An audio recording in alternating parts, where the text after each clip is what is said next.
Future sister-in-law called me an ogre and tried to ruin my wedding. I caught her, and now I doubt if my marriage can survive. My future sister-in-law has been making disparaging remarks about my appearance and referring to me as an ogre, but my fiancé has been insisting that she is only protective of him, until I discovered she has been secretly attempting to derail our wedding plans. Hello Reddit. I, a 28-year-old woman, am engaged to my beautiful fiancé, David, a 30-year-old man. We have been dating for 3 years and hope to marry later this year. The problem is with David's sister, Rachel, 33F, who has been making disparaging remarks about me in recent months.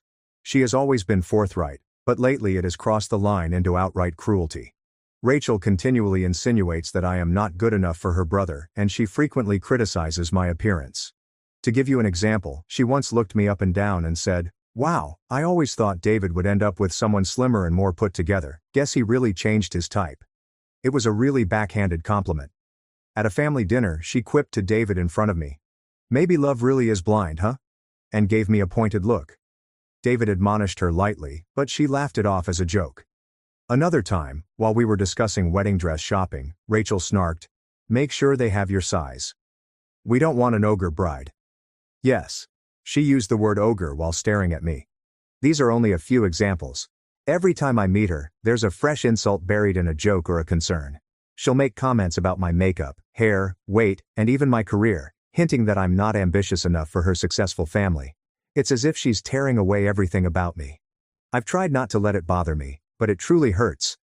I am hardly a supermodel or anything, but I have never thought of myself as ugly.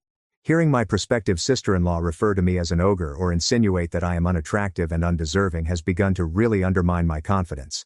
I told my fiancé David how Rachel's statements were making me feel. He adores his sister and believes she is simply being protective. He keeps saying things like, "You know, Rachel has no filter. She doesn't really mean it, and she's tough on everyone at first. It'll get better." He also suggested that I'm taking her jokes too seriously. It's easy for him to say. He's not the one being referred to as an ogre. David has never told me I'm overreacting, but he consistently downplays her conduct, making me believe I am. He says stuff like, "She had a very bad breakup ages ago and is wary of anyone dating me. For the record, she is now married to a nice person," as if it excuses her rudeness. He believes Rachel will ultimately come around and that she is simply looking out for him. Meanwhile, I'm beginning to dread every occasion when I'll encounter her since I know I'll return home feeling bad about myself. For background, I've always been courteous to Rachel.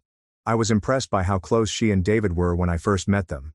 I've attempted to bond with her by inviting her to lunch and asking her for wedding advice to make her feel included, but she either ignores me or makes snarky remarks.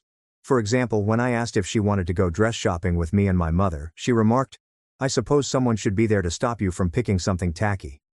I was surprised. I did not invite her again after that comment, and she now accuses me of excluding her from the wedding. I can't win. All of this has left me in a difficult situation. I adore David and genuinely want to marry him, but his sister seems determined to bring me down. I'm concerned that if this continues, it will spoil my connection with David and possibly the entire wedding. Part of me wonders whether she's intentionally attempting to break us up by undermining my self-esteem or inciting disputes between David and me. It may sound dramatic, but that is exactly how I feel after months of her antagonism. David does not view it this way. He admits Rachel may be harsh, but he believes I'm seeing malice where there is none. He constantly telling me to ignore her, or let it go because that's how she behaves with new people, but I'm not new anymore, and especially not to someone I'll soon call family. I've told him that he needs to stick up for me more firmly. He claims he'll talk to her, but I'm not sure whether he really understands or if he thinks I'm being overly sensitive.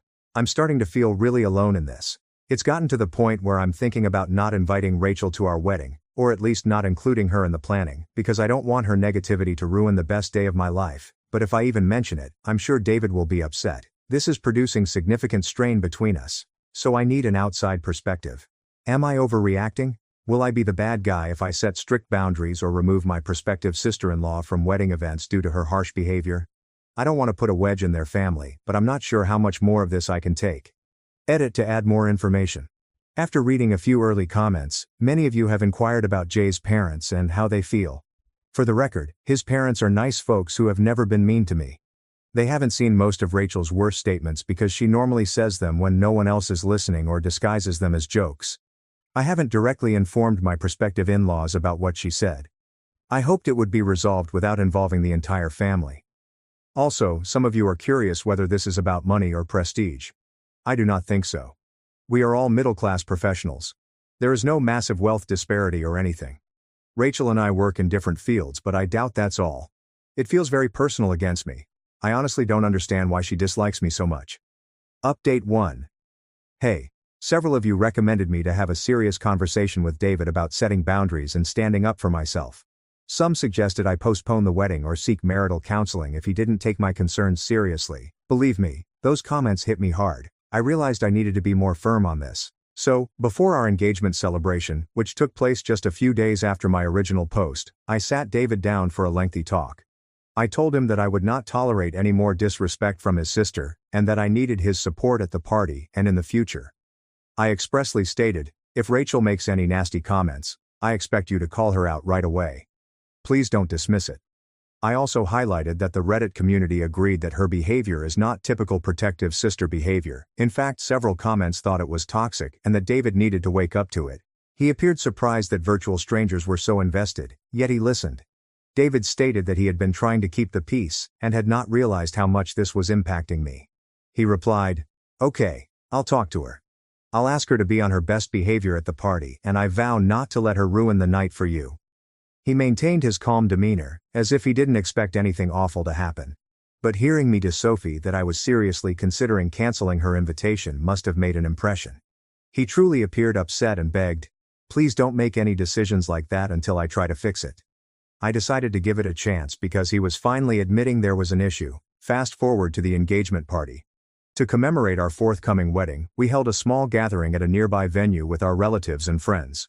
I was nervous beforehand, but hopeful that things would go well, because David claimed he'd spoken with Rachel. He informed me earlier that day that Rachel had decided to be kind. I wasn't present for that talk, so I'm not sure how it went, or whether she rolled her eyes or not. At first everything was okay. Rachel welcomed me with a lovely grin when she arrived and even hugged me briefly. She had never embraced me before, which astonished me. I reasoned, okay, maybe she is trying. During the first half of the party she remained with her parents and other relatives. David was busy mingling, as did I, so we weren't together the entire time. I kept looking over and saw Rachel laughing and seemingly having fun. I began to relax a little, thinking that perhaps my worries were unfounded and that she would behave. Okay, I spoke too soon. Later in the evening, my maid of honor, Sophie, my best friend, drew me aside, angry. Sophie informed me that while I was conversing with some of David's cousins, she overheard Rachel disparaging me to a small group of people by the punch bowl. Rachel, according to Sophie, was in a huddle with two of her own friends, who she had apparently brought as her plus ones, and one of David's aunts. Sophie strolled by just in time to hear Rachel remark, "I was like an ogre to her brother." The context: David had allegedly mentioned that I appeared kind, and Rachel answered with something like, "She might be sweet, but let's be honest. My brother is Prince Charming, and he chose Fiona the yogurt." One of Rachel's pals chuckled and added, "Fiona at least turned into a princess eventually." Rachel responded, "I'm not holding my breath." Yes, she did say that at our engagement party, in front of other guests. When Sophie told me this, my stomach plummeted and my face flushed with embarrassment. I almost burst into tears right there. Sophie was furious and ready to yell at Rachel herself, but I asked her to wait until I decided out what to do. I took a minute to take some deep breaths. I didn't want to create a spectacle in front of everyone. It was meant to be a pleasant moment for us. Furthermore, David's old grandmother was present and I did not want a shouting match to bother her. I decided to find David first. I told him we needed to talk right now and drew him into a side hallway. I repeated exactly what Sophie had told me. I was in tears as I explained how Rachel publicly humiliated me at our own celebration. As I told him, I could see David's expression shift from bewildered to shocked to angry, but not clearly directed. He asked, "Are you sure she said that? That is incredible." I said, "I completely trusted Sophie, and it's exactly the type of insult she's been flinging at me in private." To his credit, David did not completely disregard it this time. He truly appeared irritated and stated, "I'm going to go talk to her." I trailed following and watched David draw Rachel apart in the corner of the room. I could not hear the discourse. The music was loud, and they kept their voices low. But I noticed David looking irritated, waving slightly, and Rachel shrugging. Rachel looked over at me from across the room, then mumbled something to David before walking away, grabbing her pocketbook. She left the party early, essentially storming away. David returned to me and stated, I told her that was completely unacceptable.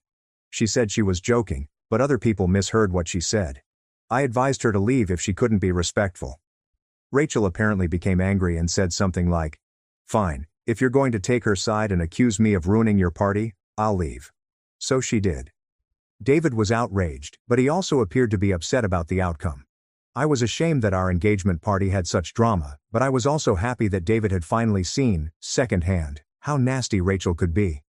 He wrapped his arm around me and apologized, adding, I'm truly sorry. I never expected her to say something that harsh in public. He apologized repeatedly throughout the night. The party carried on, but everything was a blur for me. I managed to keep a grin on for the guests, and most of them had no idea what was wrong, with the exception of those who saw her leave abruptly. Sophie and a handful of my bridesmaids knew, and they were extremely supportive, forming a protective circle around me to keep me distracted with optimism. I am grateful for them. After the party, David and I had a lengthy conversation at home. He promised me that he had reprimanded Rachel and would not tolerate her insulting me again. I asked him exactly what he had said to her. He told me, I love her, and you need to stop this behavior, or you won't be a part of our lives. Hearing that made me feel better. I've never seen him take such a firm stand with her. However, and this is a significant however, by the next morning, David had already downplayed the situation. He told me again that he had spoken with his parents, who were very furious that Rachel had departed in the middle of the celebration. His parents reportedly had no idea why she departed. Rachel did not inform them about the confrontation. Obviously, David informed them that Rachel made an offensive remark about me and that he called her out. They apologized to him and to me, but also implored him not to make impulsive decisions in the heat of the moment, such as not asking her to the wedding. They didn't know exactly what she said, only that it was an insult. Later that day, Rachel texted David, not me, a half-baked apology. According to what David showed me, it read, Sorry I made a joke and caused tension at your party. I was simply trying to be amusing. I didn't expect you'd take it so seriously. I'll stay out of your hair for a while. I love you. That did not seem like much of an apology to me, more like gaslighting, calling it a comedy. I told David this. He groaned and admitted, Yeah, it was a terrible apology. I'll speak with her again later. So that's where things are right now. Rachel is on a timeout of sorts. We have not seen or spoken with her since the party. David is verbally supportive, but I'm concerned that he'll soften with time because I can tell he despises disagreement with his sister. I haven't explicitly barred her from the wedding yet, but I'm really considering implementing your advice if she doesn't sincerely repent and substantially modify her conduct. For the time being, we'll wait and see whether she comes around on her own. David said he'll schedule a meeting with her shortly to clear the air and establish hard boundaries. I am not holding my breath, but we shall see. Update 2. Hello again everyone. I wish I could provide a pleasant report, but things have taken a peculiar and troubling turn. I'm still in disbelief as I write this. Following the engagement party event, I attempted to disconnect from the drama for a few days and concentrate on work and wedding preparations. David and I have been on edge, but he has tried to be normal and helpful. Rachel has maintained radio silence toward me. There was no direct apology to me, and David has yet to have the follow-up conversation with her since we wanted tempers to cool. I was still debating what to do about her and the wedding, while reading more of everyone's advice here. A number of comments on my last update pushed me to keep a watch on my wedding arrangements because several of you believed Rachel would try to sabotage things even more considering how antagonistic she has been. To be honest, I thought it seemed a little far-fetched. Who would go to such efforts to disrupt someone's wedding? A couple of days ago, I received a phone call that confirmed those warnings painfully correct. My cell phone rang when I was at work on my lunch break. It was the bridal boutique where I was getting my wedding dress. The manager wanted to ensure that I did wish to cancel my final dress fitting appointment. Cancel my appointment. I almost dropped my phone. I told her, I definitely did not cancel it. I have an appointment next week to have the final fitting and pick up my wedding gown. This appointment was critical. I've been looking forward to this for months. Why should I cancel it? The boutique manager paused for a moment before saying, Oh yeah, we received a call earlier from someone claiming to be you. She knew your full name and contact information and informed you that she needed to cancel the fitting and would reschedule it later. It sounded off, so I double-checked. Thank God she double-checked. I have no doubt about who that person was. I inquired as to the phone number from whence the call originated. The manager stated that it came from the number on file, which is my cell phone. That confused me at first. I wondered, is it possible they misheard? But she was pretty sure it showed my number on caller ID. I instantly accessed my phone's call record and reviewed it. I made no outgoing calls to the shop that day, or ever. I normally connect with them through email. Then I recalled something. Rachel approached me at the engagement party when I was talking to an uncle, saying, "Hey, can I take your phone for a sec? I suppose I forgot mine in the car and I'd like to take a group shot with the cousins." Without thinking, I unlocked my phone and handed it to her. There were a lot of people about, and I was in hostess mode, not thinking about the risk. She used it to take a shot and then returned it a few minutes later, saying, "Thanks. I'll send you the picture later." In retrospect, I have no idea what she did with my phone in those few minutes. Could she have swiftly located my bridal shop's phone number, perhaps through my emails or messages, or even Googled it, and contacted them pretending to be me? It sounds crazy, but how else would the call appear to come from my number? I started shivering as I realized this. I immediately informed the boutique manager that someone had impersonated me, and that if anyone calls to make changes claiming to be me, either require a password or at least double-check via email. The manager was quite understanding. She sounded equally astonished. She informed me that my appointment was still scheduled and even placed a note on their system. Bride suspects scam caller. Do not cancel or amend anything without receiving immediate in-person confirmation. I thanked her warmly for contacting me. After hanging up, I sat in my car. I was on my break in the parking lot, shaking. I felt violated and outraged. Rachel had the audacity to do that. And to think, if the store hadn't noticed something was wrong and called me, I might have arrived next week only to discover my appointment canceled or my dress unavailable. I'm not even sure what her goal was, to delay obtaining my outfit, or to provoke a scene. It's just brutality. I quickly phoned David. He didn't answer, he was in a meeting at work, but I left him a voicemail and text message saying, "We have a serious problem. Call me as soon as possible. It's about Rachel." He called back about 30 minutes later, sounding frantic. I told him everything. David's first reaction was, "What? That is absurd. Why would she do that?" He did not want to believe it. He suspected it was a hoax call or a mistake. I could detect skepticism in his voice, which frustrated me. I told him about the likelihood of Rachel using my phone at the party. He admitted she did borrow his phone that night, allegedly to play a music over Bluetooth. Now that made me worry if she could have used his phone for something else, but that's another story. I could tell David was having trouble wrapping his brain around this. He said, "I know my sister was being cruel, but was she really attempting to mess with your dress? That is severe." I practically yelled, "Exactly, it is excessive, that is why I am so upset." He eventually remarked, "If she really did this, I'm speechless. It's completely unacceptable, but we need proof before accusing her." Proof? I mean, the circumstantial evidence is fairly compelling, but I don't have footage of her making the call. The boutique couldn't really give me with a recording or anything. Even if they did, I wouldn't be able to distinguish her voice over a short phone call. Rachel and I sound rather similar in tone. Ironically, we both have the same regional accent. Maybe this aided her mimicry. David asked if I wanted him to call Rachel and inquire about it. I told him I was hesitant since she'd probably deny it and then realize we were onto her. Some Reddit users suggested not tipping off a saboteur until you'd secured everything, so I encouraged David to hold off confronting her until we took some safeguards. I half expected him to disagree, but instead he agreed. When he heard how distraught I was, I believe he began to realize how serious the situation was. That evening, we sat down together and devised a plan, most of which was inspired by suggestions I received in Reddit comments. So, thank you all. Step 1. Secure all vendors. I spent the next day calling all of our wedding vendors and service providers to double-check our plans. I chatted with our caterer, venue planner, florist, photographer, DJ, and cake baker. I informed each of them that no changes or cancellations would be tolerated unless I or David personally showed there with ID or provided a pre-agreed password over the phone. Everyone was quite understanding. Wedding vendors have witnessed a lot. A couple of vendors did indicate that there were some unusual inquiries on our account.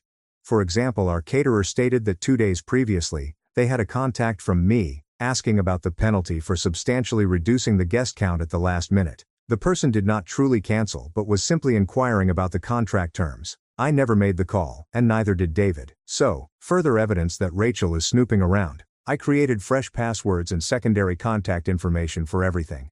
I used a different moniker that would be difficult to guess for someone who didn't know me well, nothing like my pet's name or birthday. Step 2. Gather evidence about what transpired in the clothes shop. I asked the bridal boutique to send me a written summary of the cancellation call for my records. The manager stated in writing that on day at time, they received a phone call from someone pretending to be me using my phone number and requested that the appointment be cancelled. It's not hard evidence of Rachel, but it is documentation of the incident. David was present to assist me with calls, and I believe by the conclusion of this, he was beginning to understand the gravity of what was happening. He appeared both enraged and exhausted. I could tell he didn't want to think his sister could do such things, but there were no other options. He continued to shake his head, saying quietly, "I can't believe she's doing this. This is extremely psycho." To be honest, I had an emotional breakdown at that time. I've just started crying. David held me and apologized for what was occurring. I asked him, "Do you finally see it? What she has been doing to me?" He said that he did, was disgusted, and would deal with it. He seems genuinely shocked into action, which is a significant departure from before. I told him I wasn't ready to confront Rachel yet. I had a feeling that if we revealed what we knew, she would escalate, or deny and twist. I wanted to catch her red-handed if possible, or have undeniable evidence to show. A commenter on my last update suggested installing security cameras or recording a confession. I wasn't sure how to execute it, but having something substantial appealed to me. Update 3. Hello Reddit. I wish I could say that things have settled down, but they haven't. However, this time I bring the moment of truth. As several of you predicted, I eventually caught Rachel red-handed. It was both bizarre and satisfying, but also devastating in its own way. So, approximately a week after the dress shop event, David's family hosted a little celebration for his niece's birthday. This is Rachel's daughter's birthday party. Oh, I forgot to note that Rachel is married with a 5-year-old daughter, which may explain her conduct even more. She's an adult with a family, but she acts like a nasty mean girl. The party was held at my in-laws' place. After everything that had transpired, I didn't want to go. But I adore my little niece-to-be and did not want to disappoint her. Plus, David's parents had asked me, and I didn't want to create suspicion or cause family conflict by not attending a child's birthday party. David was unable to attend the party due to a business situation, a huge project deadline, and extremely awful timing. I was concerned about going without him, but he encouraged me and assured me that my parents and other siblings would be there. I doubt Rachel will try anything with them around. I wasn't so sure, but I went with all of my new safeguards in mind, keeping my phone clenched securely in my hand or zipped in my bag. The first hour or so of the celebration was fine. Rachel and I kept our distance from each other. We simply avoided each other completely. She was busy hosting the kids' games and chatting with her husband and friends. I helped my mother-in-law in the kitchen, played with the kids, and tried to unwind. Rachel would occasionally gaze at me, but she was never nice. I couldn't tell whether she was feeling guilty, angry, or plotting anything. It made me nervous, but I was determined to make it through the celebration calmly for the sake of my family. At one point, I went outside to the backyard where the children were playing on a swing set. I was speaking with David's other sister-in-law, his brother's wife, when I remembered I had left my phone inside on the kitchen counter. I had put it down for a minute to help serve cake, but then became distracted when I followed everyone outdoors. When I remembered, a small alarm bell went off in my thoughts. I excused myself and went back inside the home. There were a few relatives in the living room, but Rachel was not among them. I checked the kitchen. My phone was no longer on the counter, where I knew I'd left it. My heart skips a beat. I inquired as to whether my mother-in-law had seen my phone. She hadn't, but she said, "Oh, I just saw Rachel pass through here a moment ago." I knew instantly. I just knew. I hurried quickly down the hall toward the bedrooms. My in-laws' house has one story. I overheard a low voice. It was Rachel's voice, and she was saying something like, "Yes, that is correct. The caterer for the wedding of my last name, and fiancé's last name." My heart was beating out of my chest. The door was slightly ajar. I pushed it open, and she was there. Rachel was standing near the desk, holding my phone to her ear. She stared at me, shocked, her eyes wide. I must have been a sight. I was shivering from excitement and rage. I walked closer and exclaimed loudly, "Rachel, what the heck are you doing with my phone?" She froze for a second, then had the audacity to raise a finger as if to warn me to wait since she was on the phone. She stammered into the phone, I'll have to call you back," before hanging up. I was so furious that I grabbed the phone from her hand. I didn't even consider it. I just acted right away. I saw on the screen that the call was actually to our caterer. Their name was right there in the recent calls list, as was the ongoing call timer, which was showing roughly 2 minutes before she hung up. She had actually ventured to call our caterer, likely to cancel or change our catering order, while at her own child's birthday party, using my phone, which she had stolen from the kitchen. I am speechless at the ridiculous levels here. Once I had my phone, I let loose. I said something like, "I knew it. I knew you were tampering with my wedding. First my clothing, and now this. What's wrong with you?" Rachel did not even deny it. Instead she shouted, "I don't care. You aren't good enough for my brother. I will not let you ruin his life." I practically shrieked, "How does canceling my wedding plans keep his life from being ruined? Are you out of your mind?" She continued saying, "You need to leave. You shouldn't be here. You are not a member of this family, and you never will be." It was like a floodgate of her actual feelings had opened. It became evident that, in her twisted thinking, she believed she was protecting her brother from me by destroying our wedding. Our noisy argument had attracted attention.